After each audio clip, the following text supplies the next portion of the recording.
ನಮಸ್ಕಾರ ಗೆಳೆಯರೇ, ಅಡುಗೆ ಅಂಕಣಕ್ಕೆ ಸ್ವಾಗತ. ಇವತ್ತು ತುಂಬಾ ಸಿಂಪಲ್ ಆಗಿ ಸ್ವಾದಿಷ್ಟವಾದ ಶಾವಿಗೆ ಖೀರ್ ಹೇಗೆ ಮಾಡೋದು ಅಂತ ನೋಡೋಣ. ಇದನ್ನು ನೀವು ಕೇವಲ 5 ನಿಮಿಷದಲ್ಲಿ ತಯಾರಿಸಬಹುದು. ತುಂಬಾ ರುಚಿಯಾಗಿರುತ್ತೆ, ಮಕ್ಕಳಿಗಂತೂ ತುಂಬಾ ಇಷ್ಟ ಆಗುತ್ತೆ. ಬನ್ನಿ ಶುರು ಮಾಡೋಣ. ಮೊದಲು ಶಾವಿಗೆ ಖೀರ್ಗೆ ಏನೇನು ಸಾಮಗ್ರಿ ಬೇಕು ನೋಡೋಣ. ಗೋಡಂಬಿ, ದ್ರಾಕ್ಷಿ, ಯಾಲಕ್ಕಿ, ಪಿಸ್ತಾ, ಬಾದಾಮ್, 1 ಕಪ್ ಸಕ್ಕರೆ, 5 ಟೇಬಲ್ ಸ್ಪೂನ್ ಅಷ್ಟು ತುಪ್ಪ, ಮೀಡಿಯಂ ಬೌಲ್ ನಲ್ಲಿ ಶಾವಿಗೆ ತಗೊಂಡಿದ್ದೀನಿ. ಇಲ್ಲಿ ಕಾಯಿಸಿರೋ ಹಾಲನ್ನ 1.5 ಲೋಟ ಆಗೋಷ್ಟು ತಗೊಂಡಿದ್ದೀನಿ. ಮೊದಲಿಗೆ ಒಂದು ಬಾಂಡ್ಲಿ ತಗೊಂಡಿದ್ದೀನಿ. ಇಲ್ಲಿ ಅದಕ್ಕೆ ತುಪ್ಪ ಹಾಕೊಳ್ತಾ ಇದ್ದೀನಿ. ತುಪ್ಪ ಸ್ವಲ್ಪ ಬಿಸಿ ಆದ್ಮೇಲೆ ದ್ರಾಕ್ಷಿ, ಗೋಡಂಬಿ ಹಾಕಿ ಸ್ವಲ್ಪ ಉರಿದು ಕಲರ್ ಚೇಂಜ್ ಆದ್ಮೇಲೆ ಸಪ್ರೇಟ್ ಎತ್ತಿಟ್ಕೊಳ್ಳಿ.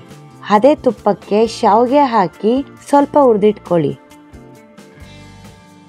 ನಾನಿಲ್ಲಿ 1 ಲೋಟ ಕಾಯ್ದಿರೋ ಅಂತ ಹಾಲನ್ನು ಹಾಕೊಳ್ತಾ ಇದ್ದೀನಿ. ಇದಕ್ಕೆ ಶಾವಿಗೆಗೆ ಮತ್ತು ಹಾಲನ್ನ ಚೆನ್ನಾಗಿ ಮಿಕ್ಸ್ ಮಾಡಿ. ಈಗ 1 ಕಪ್ ಸಕ್ಕರೆನ ಪೂರ್ತಿ ಹಾಕೊಳ್ತಾ ಮಿಕ್ಸ್ ಮಾಡ್ಕೊತಾ ಇದ್ದೀನಿ. ಆಮೇಲೆ ಲೋ ಫ್ಲೇಮ್ನಲ್ಲಿ ಇಟ್ಕೊಂಡು ಅದಕ್ಕೆ ಏಲಕ್ಕಿ ಪುಡಿ ಹಾಕಿ.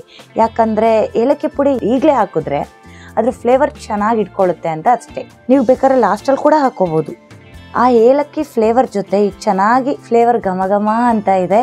ಅದಕ್ಕೆ ಈಗ ನಾನು ಅವಾಗ ಎತ್ತಿಟ್ಕೊಂಡಿದ್ದಂಥ ದ್ರಾಕ್ಷಿ ಗೋಡಂಬಿ ಹಾಕೊಳ್ತಾ ಇದ್ದೀನಿ. ಆವಾಗಲೇ ನಾನು ಎತ್ತಿಟ್ಟಂತಹ 1/2 ಲೋಟ ಹಾಲನ್ನ ಈಗ ಹಾಕೊಳ್ತಿದ್ದೀನಿ. ಇದರಿಂದ ಕನ್ಸಿಸ್ಟೆನ್ಸಿ ತುಂಬಾ ಚೆನ್ನಾಗಿರುತ್ತೆ. ಇನ್ನೂ ತೆಳ್ಳಗೆ ಬೇಕು ಅಂದ್ರೆ ನೀವು ಹಾಲು ಅಥವಾ ನೀರು ಎಕ್ಸ್ಟ್ರಾ ಹಾಕೋಬಹುದು. ಆದ್ರೆ ನೋಡ್ಕೊಂಡು ಹಾಕೊಳ್ಳಿ, ಪಾಯಸ ಹೇಗಿರ್ಬೇಕು ಆ ತರ ಹಾಕೊಳ್ಳಿ. ನೀವೀಗ ಖೀರನ್ನ ನೋಡ್ಬೋದು ಎಷ್ಟು ಚೆನ್ನಾಗಾಗಿದೆ ಅಂತ. ನಾನೀಗ ಇದನ್ನು ಒಂದು ಬೌಲ್ಗೆ ಸರ್ವ್ ಮಾಡ್ಕೊಳ್ತಾ ಇದ್ದೀನಿ. ಇದನ್ನ ನಾನೀಗ ಪಿಸ್ತಾ ಮತ್ತೆ ಬಾದಾಮಿಯಿಂದ ಗಾರ್ನಿಶ್ ಮಾಡ್ಕೊತಾ ಇದ್ದೀನಿ. ನೀವು ಕೂಡ ನಿಮ್ಮ ಮನೆಯಲ್ಲಿ ಟ್ರೈ ಮಾಡಿ ನೋಡಿ. ನಿಮಗೂ ಕೂಡ ಈ ರೆಸಿಪಿ ಇಷ್ಟ ಆಗುತ್ತೆ ಅಂತ ನಾನು ಅನ್ಕೊಂಡಿದ್ದೀನಿ. ಈ ರೆಸಿಪಿ ಇಷ್ಟ ಆದರೆ ವಿಡಿಯೋಗೊಂದು ಲೈಕ್ ಮಾಡಿ, ಚಾನೆಲ್ನ ಸಬ್ಸ್ಕ್ರೈಬ್ ಮಾಡಿ ಮತ್ತು ನಿಮಗೆ ಈ ವಿಡಿಯೋ ಬಗ್ಗೆ ಏನು ಅನ್ನಿಸ್ತು ಅಂತ ಕಮೆಂಟ್ ಮಾಡಿ. ಸಿಗೋಣ ಮತ್ತೊಂದು ವಿಡಿಯೋದಲ್ಲಿ. ಅಲ್ಲಿವರೆಗೂ ಟಾಟಾ, ಬಾಯ್ ಬಾಯ್.